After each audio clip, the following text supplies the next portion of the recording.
Hello mga Mars, welcome back to my channel, Karin Scoop Station here. Disclaimer, itong video and photos na inyong mapapanood ay hindi ko po pagmamayari at ikikredit natin ang owner ng videos and photos ni Coco Martin and Julia Montes ng B617 Management ng Instagram.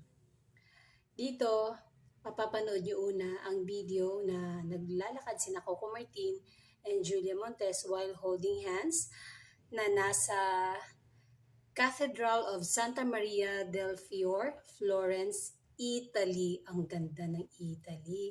At ang ganda ng view dahil syempre sweet si Coco Martin and Julia Montes. Look at that.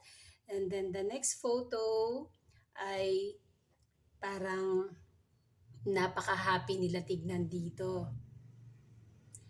Nabisita lang naman nila ang Saint Padre Pio sa San Giovanni, Italy pa din.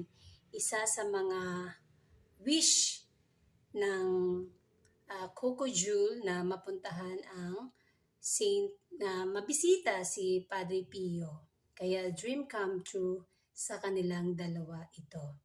Talagang mahaba-haba ang vacation ng Coco Jewel sa Italy. Hindi lang naman sila dalawa mga Mars. Meron pa po silang kasama.